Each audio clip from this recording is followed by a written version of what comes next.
Olivier Andro, bonjour. Bienvenue Bonjour. sur la nouvelle TV du web 13 bis TV et dans l'émission Citoyen Politique. Merci pour votre invitation. Bonjour.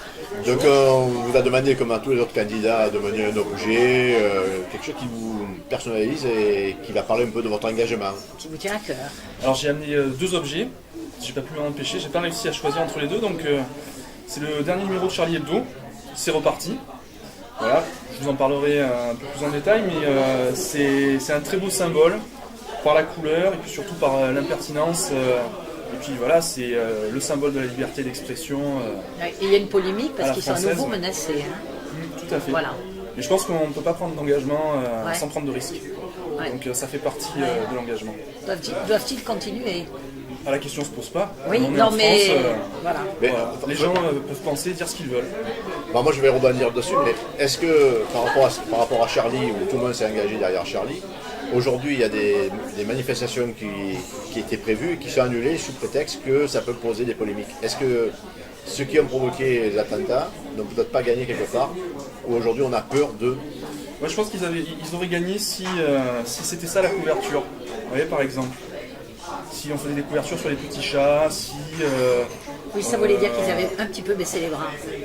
Non, je pense pas. Si ça avait été cette couverture, Ah, oui. si ça avait été ça, Voilà, oui, effectivement. totalement. Et donc, heureusement, voilà, on peut encore dire ce qu'on pense, caricaturer, se moquer, gentiment, sans avoir peur, quoi. À partir du moment où on abdique, c'est même plus la peine de faire de la politique, quoi. D'accord. Voilà. Et donc, le deuxième objet que j'ai amené, c'est un livre auquel je tiens beaucoup. C'est une histoire de France, parce que c'est un peu mon métier. Moi, je suis professeur de français et d'histoire géo, j'ai fait des études d'histoire contemporaine. Et c'est une histoire de France qui me plaît beaucoup parce qu'elle a été écrite par un monsieur qui s'appelle Marc Ferraud, qui est descendant d'immigrés, qui a été engagé pendant la Deuxième Guerre mondiale. Il faisait partie du maquis du Vercors. Et il avait mis ses compétences au service de la résistance parce que c'est quelqu'un qui savait lire les cartes. Et puis ensuite, voilà, il a fait tout un travail d'historien. Il a fait une histoire de France dans laquelle les Français, en fait, sont les acteurs principaux. C'est pas forcément les grands hommes, les grands rois, les grands présidents. C'est voilà, les gens comme vous et moi qui, par leur engagement, par les choix qu'ils ont faits, ont permis à la France d'exister telle qu'elle est aujourd'hui. Donc voilà, c'est un livre très important et dont je vous conseille la lecture. Pas obligé de le lire en entier, mais quelques chapitres de temps en temps, ça peut faire du bien. Notamment sur les Carolingiens. En ce moment, c'est à la mode à la scène. D'accord. Merci. Alors, votre parcours, comment vous êtes arrivé à la politique? Vous êtes jeune aussi, hein? Quel âge vous avez? 37 ans, C'est jeune. voilà. C'est un des plus jeunes candidats. Mon parcours, il a commencé finalement politiquement assez tôt. Il a commencé à Toulon en 1995, puisque j'étais étudiant à Toulon lorsque la mairie a été gagnée par le Front National en 1995. Donc j'ai vécu une jeunesse à Toulon sous la municipalité de Jean-Marie Le Chevalier. Et je m'en souviens encore, parce que ça a laissé des stigmates pendant très longtemps.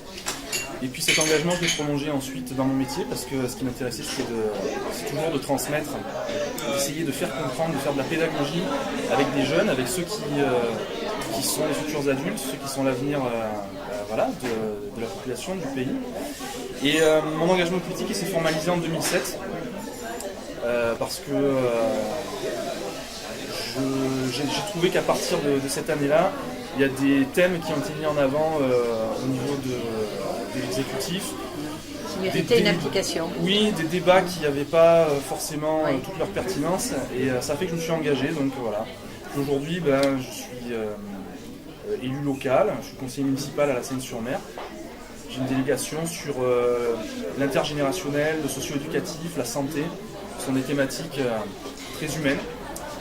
Et aujourd'hui, je me présente donc sur l'élection départementale de mars, parce que là encore, c'est une élection qui concerne le local. C'est une élection de proximité. Moi, ce qui m'intéresse, c'est d'être auprès des concitoyens, parce que je considère que l'élu, c'est juste un citoyen qui a une forme d'engagement. C'est pas quelqu'un de supérieur aux autres. Vous êtes d'autant plus concerné parce que Guy, on n'a pas parlé de la personne, on ne s'est pas présenté en fin de compte. Bien sûr. Concerné par oui. Oui, donc candidat donc, dans un canton qui n'est pas simple, canton sud, dont le sortant était Gilles Vincent. Aujourd'hui, avec le redécoupage, qu'on peut discuter, mais bon, redécoupage, qui englobe Sifour, la Seine-Sud et Saint-Mandrier. Les socialistes là-dedans au milieu, ça, c'est pas un peu noyé non, par rapport à... On pense que l'UMP est assez fort là-dessus. Alors moi je me méfie toujours des idées reçues. Je pense que sur le canton sud, il y a des choses surprenantes. Effectivement, l'un des candidats sortants finalement va se présenter dans un canton voisin. Bon. Qu'il ne connaît pas Pas de particulièrement. commentaire particulier, mais je trouve ça un peu surprenant. On a finalement des candidats UMP qui sont là depuis longtemps, qui ont navigué pour certains d'entre eux au gré de leurs étiquettes politiques. Donc, je ne sais pas si c'est forcément rassurant. Et puis on a des candidats du Front National qui ont l'air un peu trop sûrs d'eux. Et donc je pense qu'une candidature de gauche dans ce canton, c'est quelque chose de naturel. Il y a un électorat de gauche et puis surtout, on fait des propositions. Moi, je suis frappé du contenu ou de l'absence de contenu de nos concurrents à droite. C'est-à-dire qu'on assiste à une campagne très négative, beaucoup de dénigrement, très peu ou pas de propositions. Pas de programme spécifique. Hein. Alors qu'on est sur une élection qui quand même concerne... Le candidat sortant, il aurait démérité. Duquel vous parlez Vincent. Gilles Vincent, j'ai pas de commentaire à faire à son sujet parce que déjà il est concurrent dans un autre canton. Et ensuite je pense qu'il y a eu des choix qui ont été faits à droite qui relèvent plus des arrangements politiques au sein de leur appareil. C'est pour ça que moi je suis très fier de me présenter aux côtés de Jessica Gérondal parce que on n'est pas là-dedans. On a été élus par des militants, on fait des propositions concrètes pour améliorer la vie des Varois, des habitants du canton. Et on n'est pas là pour faire carrière. C'est-à-dire que nous, on revendique le fait d'avoir un métier, une activité et un mandat politique à côté. Parce que la politique, ça ne doit pas être une profession. Et je pense que s'il y a beaucoup de monde qui se désintéresse de la politique actuellement, c'est parce qu'il y a eu une professionnalisation qui est très mauvaise. Alors le fait d'être enseignant, est-ce que c'est pas un petit peu complémentaire avec ce que vous avez choisi comme parcours? Vous voulez dire en termes d'engagement? Oui. Parce que vous côtoyez de près les jeunes, hein, quand même, avec les besoins qu'ils peuvent avoir. Complémentaire, c'est le Oui, mot. je pense. C'est-à-dire qu'il y a une transmission qui fait partie du travail des enseignants, transmission de valeurs, une transmission qu'on nous demande. C'est-à-dire que quand on est enseignant, on est fonctionnaire et on n'est pas là pour faire de la politique, attention. Surtout pas. Surtout pas. Non. Donc moi, au sein de mon travail, lorsque je suis avec des élèves, j'inscris tout le temps mon activité professionnelle dans un cadre qui est très neutre. C'est pour ça que j'ai un engagement à côté, à l'extérieur du travail, parce que justement il me permet d'exprimer mes idées et de faire des propositions aux citoyens. Au vécu. Donc c'est complémentaire. Voilà, exactement. Effectivement, c'est le bon mot. Oui. Alors, demain élu, Voilà. demain élu au conseil départemental, votre première priorité, ce sera quoi? La première priorité, c'est de rendre des comptes aux citoyens, aux électeurs, et de leur faire des propositions qui soient réalistes, concrètes, qui leur permettent d'améliorer leur quotidien. Je ne peux pas m'empêcher de penser au collège. Oui. Parce que les collèges, c'est l'une des compétences des départements. Ils sont responsables de leur entretien, de leur construction, de leur rénovation, de leur équipement. Et nous sommes candidats dans un canton où force est de constater que le collège le plus gros du département, celui de la Seine-Sud, n'est toujours pas rénové. C'est un collège qui existe depuis plus de 30 ans. 900 élèves, je crois. Exactement. Avec des problèmes de sécurité. Et voilà, ma première action concrète, ça serait de travailler à ce qu'enfin on obtienne cette rénovation. Parce que peut-être aussi que si le candidat sortant est parti se présenter dans un canton voisin, c'est que son bilan n'était pas forcément positif. Notamment sur le collège L'Herminier, je pense vraiment que là maintenant il y a urgence. On remarque dans la presse qu'il y a régulièrement des mouvements de contestation, de protestation en tout cas au sein de ce collège, parce qu'il y a des problèmes matériels. Et je pense qu'il y a aussi une fuite d'élèves vers le privé qui n'est pas acceptable. Donc une fuite, on doit remettre les moyens pour que finalement il y ait une véritable égalité territoriale en termes d'accès à l'école. Le collège, c'est le dernier endroit où les élèves sont tous ensemble, avant de partir ensuite dans des lycées généraux, lycées technologiques, lycées professionnels. Donc ça doit être le lieu où on doit tout mettre en œuvre, aussi au niveau départemental, pour corriger, atténuer, supprimer les inégalités territoriales. Les inégalités territoriales, on les retrouve au sein du canton, on les retrouve aussi entre les cantons dans le Var. Et ça, c'est la première action que moi, je porterai une fois élu au conseil départemental. Donc avec mon c'est au niveau du conseil départemental des décisions, que ça soit décisif. Les décisions qui concernent la construction, la rénovation, la réhabilitation, l'équipement C'est au des niveau collèges, départemental. c'est le département. Oui. Surtout qu'on est une population pratiquement d'une sous-préfecture. Hein. En alors, termes de population, oui. Maintenant, les cantons ont été redécoupés et réharmonisés, donc c'est un peu le cas partout. Oui, mais enfin, bon, Est-ce qu'on peut dire que le département a un peu oublié la scène sur certains domaines oui, parents particuliers? pauvres un petit peu. Sur certains points, en tout cas, on peut dresser des constats. Certaines routes départementales laissent à désirer.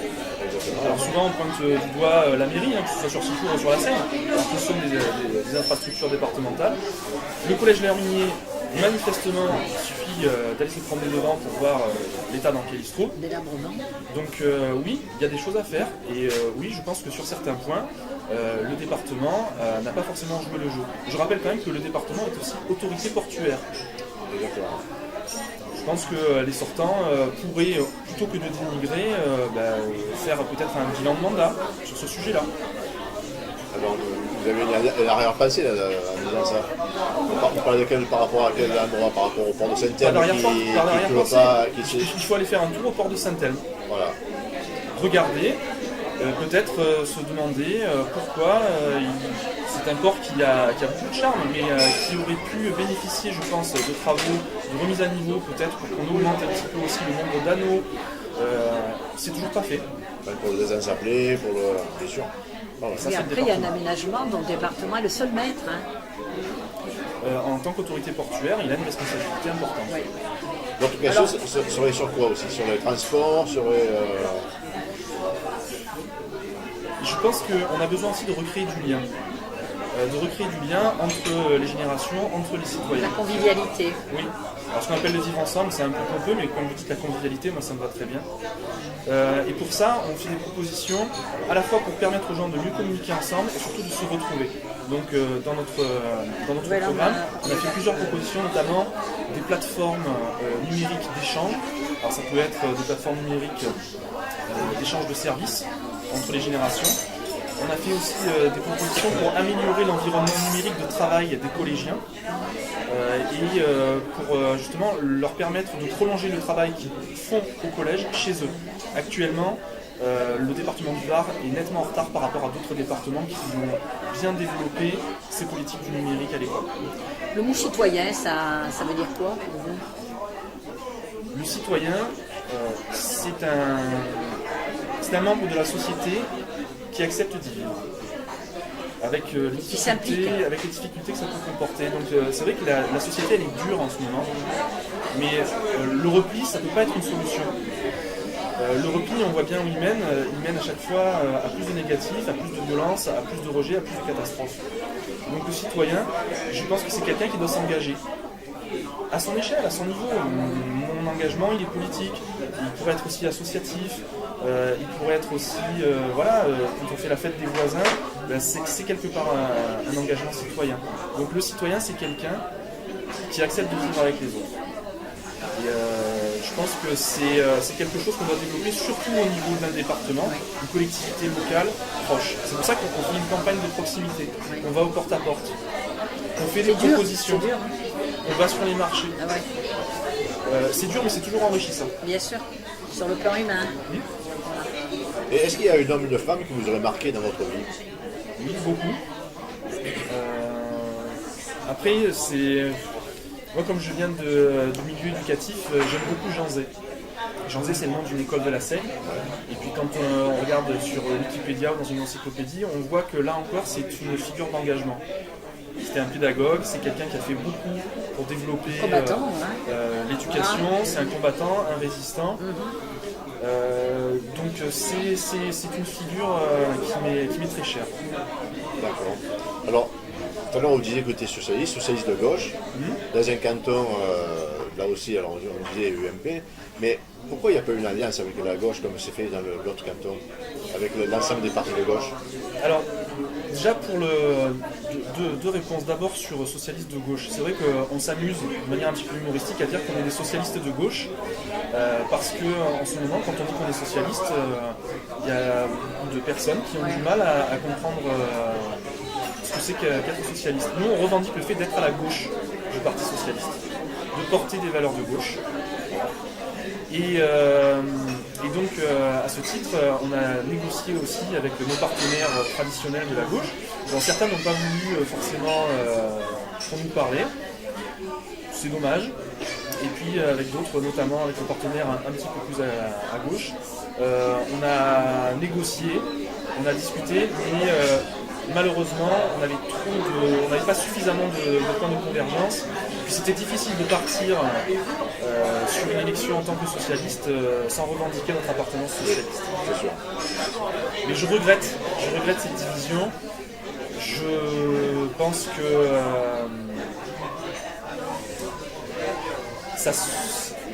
Ça peut être une force. je pense qu'on saura se retrouver quand même. Voilà. Et que malgré le fait qu'on ait des candidatures multiples, on trouvera des points communs pour ne pas oublier l'essentiel, c'est-à-dire battre la droite et empêcher le Front National. D'accord. Parce que c'est dur de rassembler les foules. Hein. En politique, à droite comme à gauche, c'est dur de rassembler. Oui, totalement. Là, je suis. C'est dur de rassembler, mais on est aussi dans une candidature de rassemblement. Je rappelle qu'on est plusieurs partis politiques dans notre candidature. Le Parti Socialiste, le Mouvement Républicain et Citoyen, le Parti Radical de Gauche, et ainsi que le soutien de nombreux sans étiquette. Ce qu'on appelle aussi ça fait beaucoup de monde. Hein. Ça fait donc beaucoup de monde. c'est déjà une candidature de rassemblement.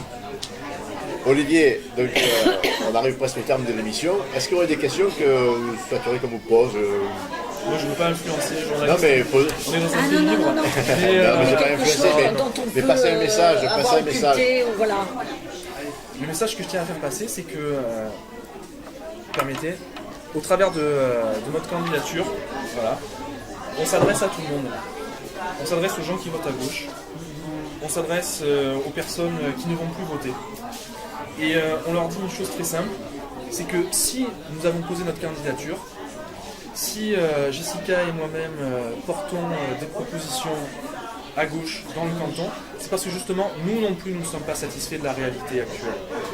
Et je pense que c'est bien de critiquer, c'est bien de dire quand on n'est pas d'accord, mais il faut aussi s'exprimer lorsqu'on en a l'occasion. Quand on voit aujourd'hui les difficultés qu'on peut avoir à s'exprimer et à voter dans certains pays, je pense que je n'ai pas besoin de faire la liste, il suffit d'allumer une chaîne d'infos pour voir ce que ça peut être la liberté d'expression sur d'autres continents et dans d'autres pays. Et bien il faut aller voter. Voilà. Voter pour nous, voter à droite, voter blanc, mais voter. C'est un engagement citoyen. Je pense que ça fait aussi partie de l'engagement des citoyens que de se déplacer un ou deux dimanches dans l'année et d'aller donner son avis. Même si on n'est pas d'accord, même si on ne veut pas y prendre part, faire le déplacement, aller voter. C'est trop précieux pour qu'on puisse s'en passer et pour qu'on puisse mettre cette liberté en danger.